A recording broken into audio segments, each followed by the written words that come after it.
2 Samuel chapter 17. Ahithophel said to Absalom, I would choose 12,000 men and set out tonight in pursuit of David. I would attack him while he is weary and weak. I would strike him with terror, and then all the people with him will flee. I would strike down only the king and bring all the people back to you. The death of the man you seek will mean the return of all. All the people will be unharmed.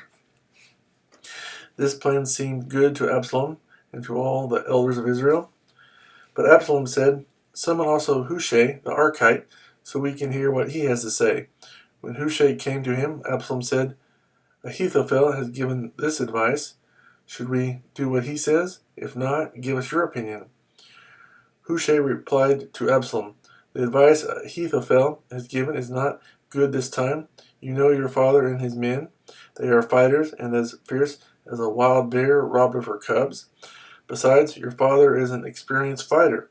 He will not spend the night with the troops. Even now he is hidden in a cave or some other place. If he should attack your troops first, whoever hears about it will say, There has been a slaughter among the troops who follow Absalom. Then even the bravest soldier, whose heart is like the heart of a lion, will melt with fear. For all Israel knows that your father is a fighter and that those with him are brave. So I advise you, let all Israel, from Dan to Beersheba, as numerous as the sand on the seashore, be gathered to you, with you yourself leading them into battle. Then we will attack him wherever he may be found, and we will fall on him as dew settles on the ground. Neither he nor any of his men will be left alive. If he withdraws into a city, then all Israel will bring ropes to that city, and we will drag it down to the valley until not even a piece of it can be found. Absalom and all the men of Israel said, The advice of Hushai the Archite is better than that of Ahithophel, for the Lord had determined to frustrate the good advice of Ahithophel in order to bring disaster on Absalom. Hushai told Zadok and Abiathar the priests, Ahithophel has advised Absalom and the elders of Israel to do such and such, but I have advised them to do so and so. Now send a message immediately and tell David, Do not spend the night at the fords in the desert. Cross over without fail, or the king and all the people with him will be swallowed up. Jonathan and Ahimaaz were staying in Enrogel. A servant girl was to go and inform them, and they were to go and tell King David, for they could not risk being seen entering the city. But a young man saw them and told Absalom. So the two of them left quickly and went to the house of a man in Bahurim. He had a well in his courtyard, and they climbed down into it. His wife took a covering and spread it over the opening of the well and scattered grain over it. No one knew anything about it. When Absalom's men came to the woman at the house, they asked, Where are Ahimaaz and Jonathan?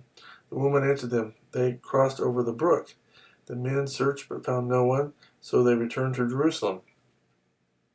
After the men had gone, the two climbed out of the well and went to inform King David. They said to him, Set out and cross the river at once. Ahithophel has advised such and such against you. So David and all the people with him set out and crossed the Jordan. By daybreak, no one was left who had not crossed the Jordan. When Ahithophel saw that his advice had not been followed, he saddled his donkey and set out for his house in his hometown. He put his house in order and then hanged himself. So he died and was buried in his father's tomb. David went to Mahanaim, and Absalom crossed the Jordan with all the men of Israel. Absalom had appointed Amasa over the army in place of Joab. Amasa was the son of a man named Jether, an Israelite who had married Abigail, the daughter of Nahash and sister of Zeruiah, the mother of Joab. The Israelites and Absalom camped in the land of Gilead. When David came to Mahanaim, Shobi, son of Nahash, from Rabbah of the Ammonites, and Makir, son of Amiel, from Lo-debar, and Barzillai, the Gileadite, from Rogelim, brought bedding and bowls and articles of pottery. They also brought wheat and barley, flour and roasted grain, beans and lentils, honey and curds, sheep and cheese from cows, milk for David and his people to eat. For they said, the people have become hungry and tired and thirsty in the desert.